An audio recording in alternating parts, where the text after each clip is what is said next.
राधे राधे। आप लोगों पर भगवान राधे रानी की कृपा बनी रहे।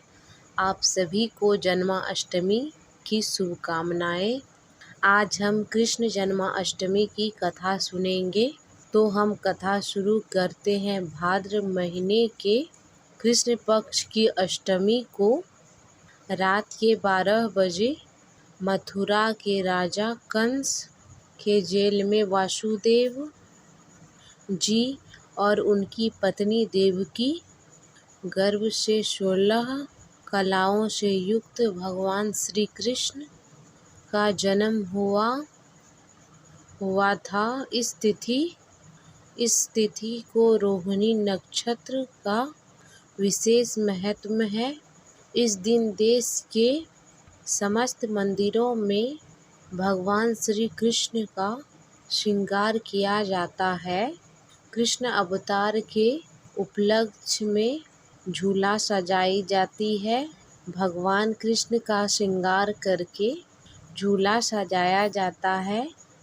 रात के 12 बजे तक व्रत रखते हैं।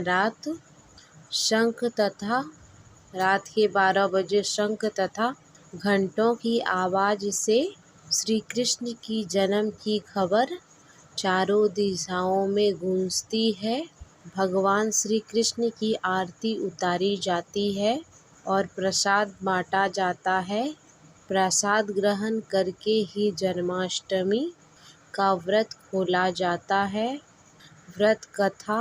द्वापर के युग में पृथ्वी पर राक्षसों के अत्याचार बढ़ने लगे। पृथ्वी गाय का रूप धारण कर अपनी कथा सुनाने के लिए तथा अपने उद्धार के लिए ब्रह्मा जी के पास गई। ब्रह्मा जी सब देवताओं को साथ लेकर पृथ्वी को विष्णु जी के पास क्षीर सागर में ले गए। उस समय भगवान विष्णु अनंत शैया पर निद्रा में थे। स्तुति करने पर भगवान की निद्रा भंग हो गई। भगवान ने ब्रह्मा जी एवं सब देवताओं को देखकर उनके आने का कारण पूछा। तो पृथ्वी बोली, भगवान, मैं पाप की बोझ से तभी जा रही हूँ, मेरा उद्धार कीजिए। यह सुनकर भगवान विष्णु बोले, मैं ब्रजमंडल में वासुदेव की पत्नी देवकी के गर्भ से जन्म लूँगा। तुम सब देवतागण ब्रजभूमि में जाकर यादव वंश में अपना शरीर धारण करो। इतना कहकर भगवान अंतर्ध्यान हो गए। इसके पश्चात देवता ब्रजमंडल में आकर यदुकुल में नंद यशोदा गोपियों के रूप में पैदा हुए। द्वापर युग के अंत में मथुरा में उग्रसेन राजा राज्य करते थे। उग्रसेन के पुत्र का नाम कंस था। कंस ने उग्रसेन को उसे सिंहासन से उतारकर जेल में डाल दिया और स्वयं राजा बन गया। कंस की बहन देवकी का विवाह यादव कुल में वासुदेव निश्चय हो गया। जब कंस देवकी को विदा करने के लिए रथ के साथ जा रहा था तो आकाशवाणी हुई, हे कंस, जिस देवकी को तुम बड़े प्रेम से विदा कर रहे हो उसका 8वां पुत्र तेरा संहार करेगा। आकाशवाणी की बात कंस क्रोध से भरकर देवकी को मारने के लिए तैयार हुआ।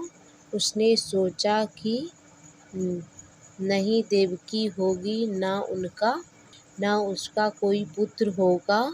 वासुदेव ने कंस को समझाया, तुम्हें देवकी से कोई भय नहीं, नहीं है देवकी।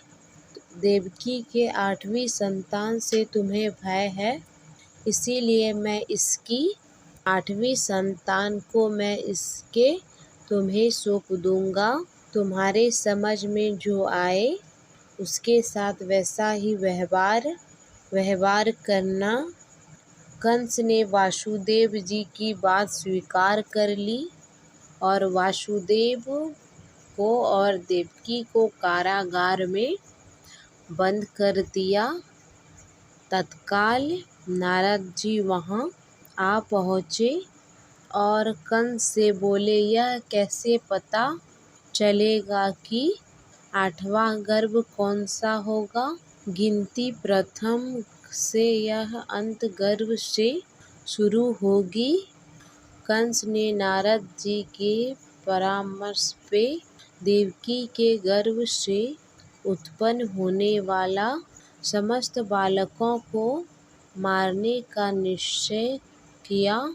इस प्रकार एक एक करके कंस के देवकी के 7 बालकों को निर्दयतापूर्वक मार डाला।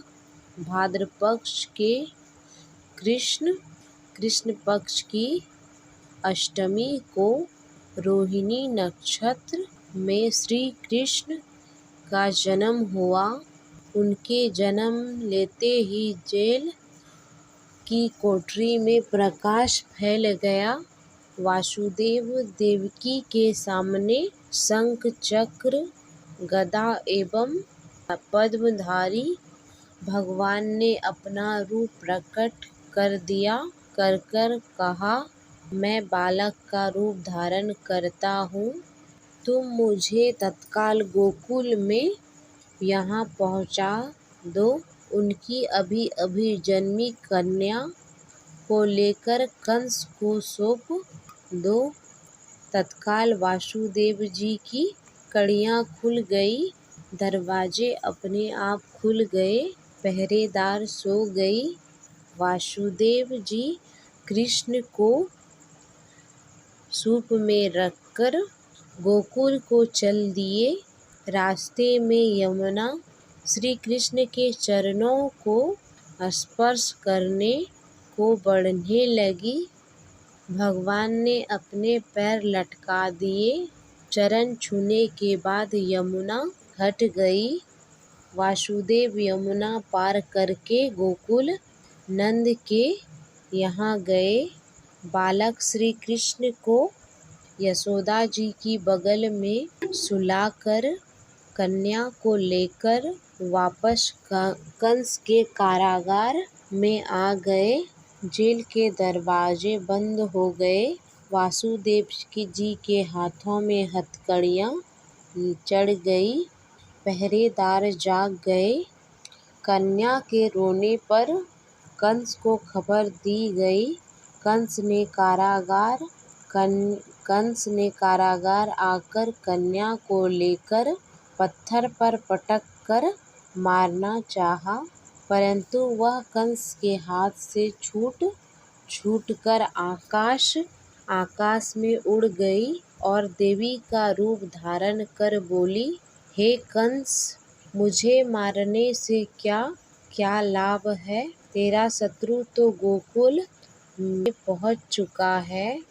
यह दशा देखकर कंस हताश और व्याकुल हो गया। कंस ने श्री कृष्ण को मारने के लिए अनेक कोशिश करने के लिए कृष्ण ने अपनी अलौकिक माया सारे दैविक को मार डाला। शक्ति को बड़े होने पर कंस को मारकर उग्रसेन को राजगद्दी पर बिठा दिया। भगवान श्री कृष्ण की पुण्य जन्म तिथि तभी से सारे देव में बड़े हर्ष उल्लास के साथ मनाया जाता है। जन्माष्टमी व्रत कथा समाप्त हुई। भगवान श्री कृष्ण की कृपा आप सब सदा बनी रहे। राधे राधे।